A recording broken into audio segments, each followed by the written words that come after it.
তো আমি আজকে বানাচ্ছি পাটালি গুড়ের মাখা সন্দেশ। তো খুল যা সিমসি দেখতে ভালোই হয়েছে। ঠিকঠাকই তো লাগছে, ভালোই হয়েছে।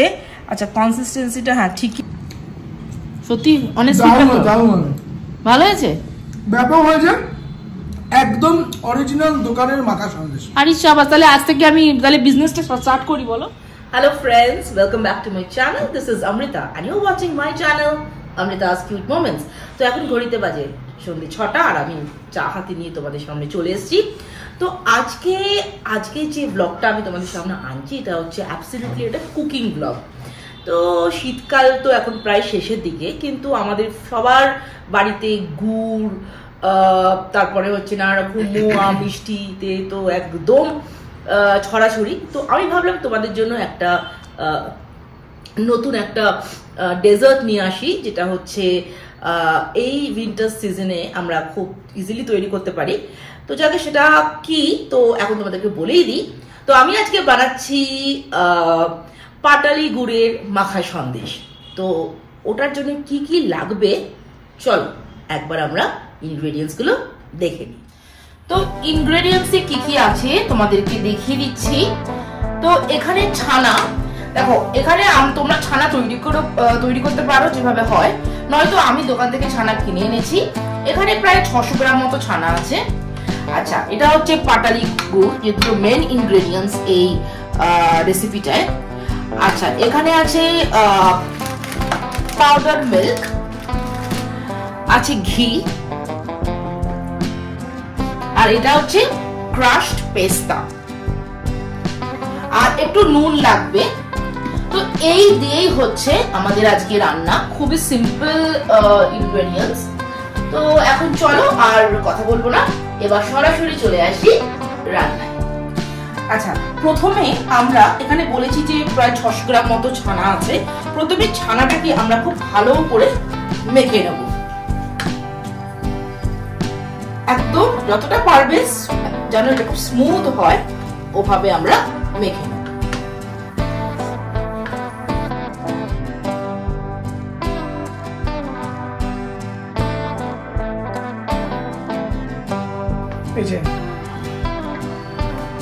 এরকম ভাবে তোমরা আঙুল দিয়ে দিয়ে যদি স্ম্যাশ করো তাহলে কিন্তু খুব স্মুথলি এই ছানাটা মাখা যাবে। তো এরপরে আমরা হাফ কাপ মতো পাউডার মিল্ক এতে অ্যাড করে দেব।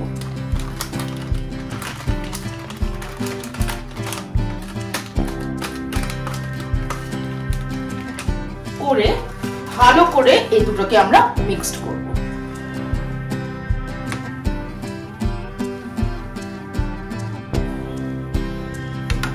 তো ভালো করে এটা আমি মেখে নিলাম। তো মিল্ক পাউডার আর ছানাটাকে মিক্সড করে এরকম একটা বানালাম। এরপরে হচ্ছে আমাদের নেক্সট প্রসেস।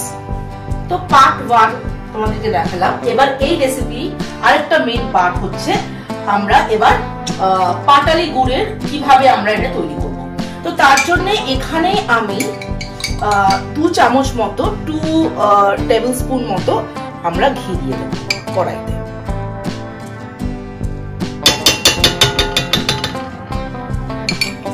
একটু এটাকে গরম হতে দেব। তারপর আমরা এখানে পাটালি গুড়টা প্রায় ধরো 400 মতো, মানে 400 মতো পাটালি গুড় আমরা এখানে দিয়ে দেব।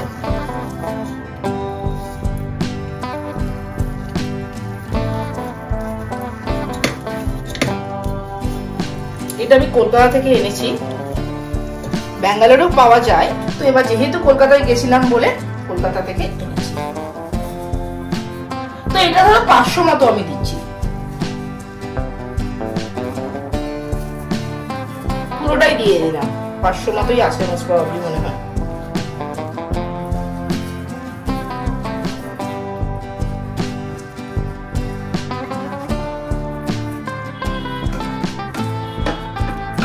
এবার এটাকে ভালো করে আমরা ঘিয়ের মধ্যে নাড়বো।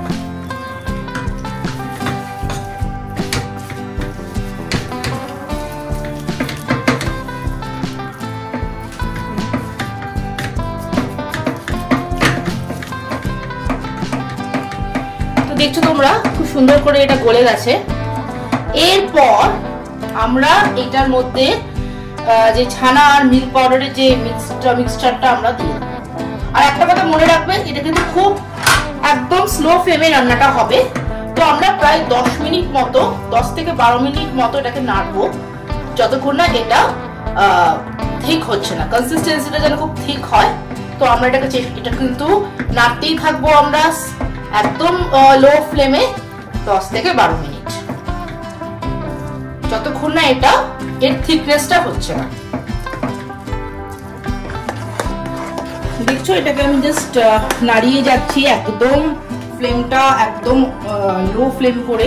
তো এখন ভাবে 5 মিনিট মতো নাড়িয়ে যাচ্ছি। আরো এটা ধরো 7-8 মিনিট হবে, মানে 8 মিনিট তো আরো হবে, কারণ এটা যতক্ষণ ঠিক না হচ্ছে। আর এগুলো বোধহয় পুরো গলে যাবে। হ্যাঁ, এগুলো গলছে, হ্যাঁ এগুলো গলে যাচ্ছে আস্তে আস্তে। গলার পরে এবার এই থিকনেসটা যতক্ষণ না হচ্ছে না, ওই থিক কনসিস্টেন্সিটা যতক্ষণ না আসবে, ততক্ষণ আমাদেরকে এইরকম ভাবেই লো ফ্লেমে নাড়িয়ে যেতে হবে, কনস্ট্যান্ট নাড়িয়ে যেতে হবে।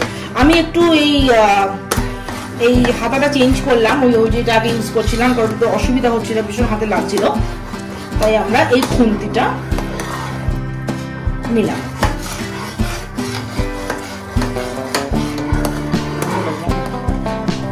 আচ্ছা, এই যে এর মধ্যে 5 থেকে 6 মিনিট যখন হয়ে যাবে, তখন আমরা এটার মধ্যে একদম পিঞ্চ অফ সল্ট, মানে একদম এইটুকু, দেখো কতটুকু দিলাম, জাস্ট পিঞ্চ অফ সল্ট দিয়ে এটাকে আবার নাড়াতে হবে।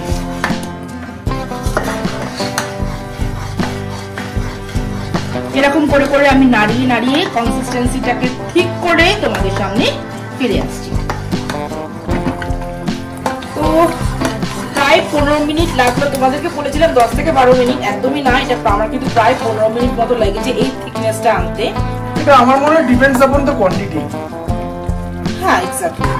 তো আজকে আমার ক্যামেরাম্যান অনির্বাণ তো বসে আছে, কখন হবে। আর ক্যামেরাম্যান এন্ড টেস্টার, এখন টেস্টার এটা ফ্রিজে রেফ্রিজারেট করতে হবে। যাকে তো দেখো, তোমাদেরকে দেখাই, একদম এটা ঠিক কনসিস্টেন্সি হয়ে গেছে। তো আমরা গ্যাসটাকে নিভিয়ে দেবো।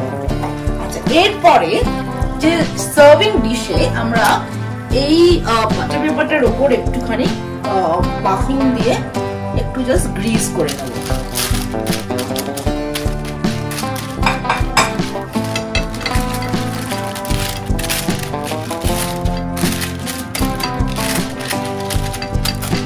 গ্রিস করার পর পুরো যে ব্যাটারটা বানালাম, এটাকে আমরা ঢেলে দেব।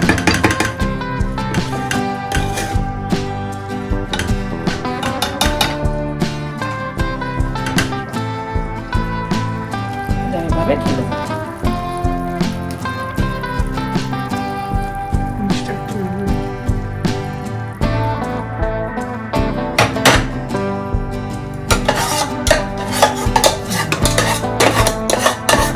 বুঝতেই পারছো, এটা কনসিস্টেন্সিটা ভালোই ঠিক হয়েছে।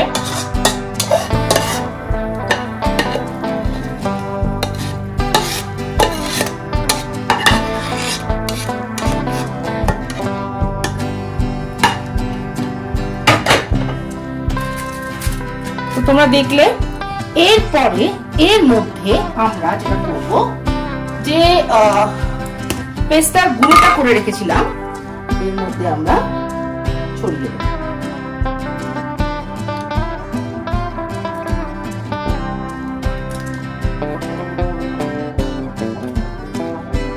For garnishing.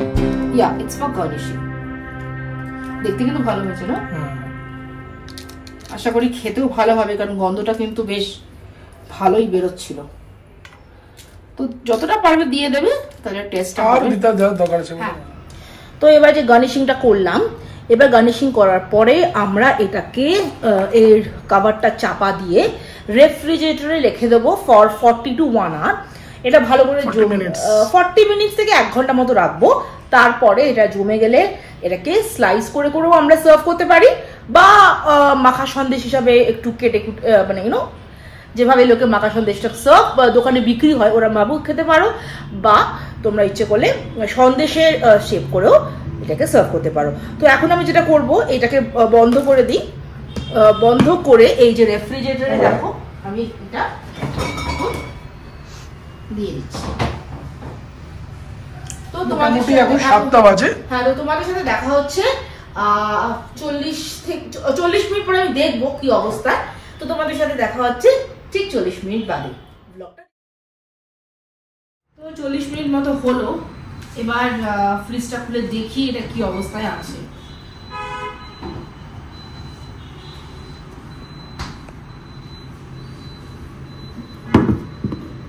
তো খুল যা সিমসিম। দেখতে ভালোই হয়েছে। ঠিকঠাকই তো লাগছে, ভালোই হয়েছে। আচ্ছা, কনসিস্টেন্সিটা হ্যাঁ ঠিকই আছে। এটা দেখো খুব একটা টাইট কিছু হবে না, তাই তো?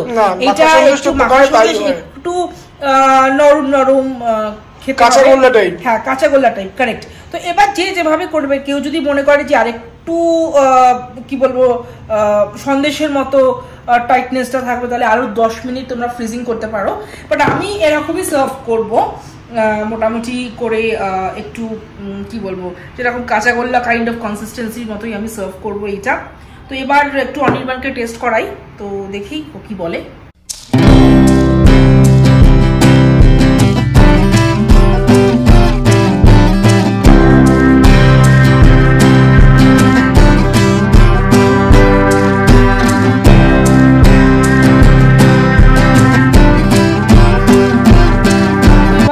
অনির্বাণকে একটু টেস্ট করাই, দেখো জিনিসটা কেমন দেখতে হয়েছে। ওয়াও, দেখো জিনিসটা আই থিঙ্ক দেখতে ভালোই হয়েছে। তো আরেকটু দিই ওকে। তো এবারও টেস্ট, এবার তুমি টেস্ট করে দেখো। দেখি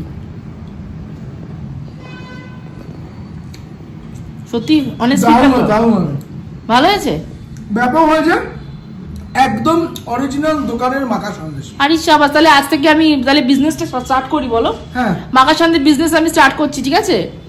এখানে বলে দিলাম সবার সামনে। যাক, করেছি, ভাল লেগেছে, এটাই অনেক। তো তোমরাও কিন্তু এটা করতে পারো। তো ব্লগটা এখানেই আজকে এন্ড করছি। তোমাদের কেমন লাগলো আজকের এই মিষ্টির রেসিপিটা প্লিজ আমাকে তোমরা কমেন্ট সেকশনে জানাবে। আর আরো যদি তোমরা আমার থেকে কিছু রেসিপি দেখতে চাও, তো সেটাও তোমরা কিন্তু কমেন্টে জানাবে। তো এইটা হচ্ছে এই গুড়টা, পাটালি গুড়টা কিন্তু আমরা ইজিলি 1 বছর এয়ারটাইট কন্টেনারে কিন্তু রেখে দিতে পারি। মাঝে মাঝে এটা কিন্তু আমরা রেসিপিটা করতে পারি। আর উইন্টারের সময় তো এটা অ্যাভেলেবেল। তো চলো, টেস্ট সত্যি ভালো হয়েছে ও বললো। আর আমিও একটু টেস্ট করে দেখি তোমাদের সামনে। আমি না টেস্টটা ঠিক বুঝতে পারিনি, আমাকে আরেকটু দিলে টেস্টটা ঠিক ক্লিয়ারলি বুঝতে পারতাম। না, সত্যি ভালো হয়েছে, আমি নিজে করেছি। আরেকটু হলে ভালো হতো, ঠিক আরো ডিটেইলে বুঝতে পারতাম। দরকার নেই, তুমি যা বুঝেছো সিরিয়াসলি খেতে খুব ভালো হয়েছে।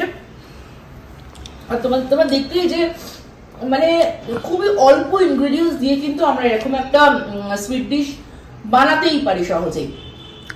তো চলো, ব্লগটা এন্ড করছি। তোমরা প্লিজ আমার চ্যানেলটা সাবস্ক্রাইব করো যারা এখনো করোনি, আর অবশ্যই বেল আইকনটি প্রেস করবে, কারণ আমি যখন নতুন কোনো ব্লগস আনবো সেটা তোমাদের কাছে নোটিফিকেশন চলে যাবে। আর অবশ্যই যদি ভালো লেগে থাকে তাহলে লাইক, শেয়ার, কমেন্ট করবে। আর সাবস্ক্রাইব তো করবি, আগে বলেই দিয়েছি। তো চলো, এন্ড করার আগে যেটা বলে থাকি, stay happy, stay pretty, stay bless, stay cool and always keep smiling. Bye and take care.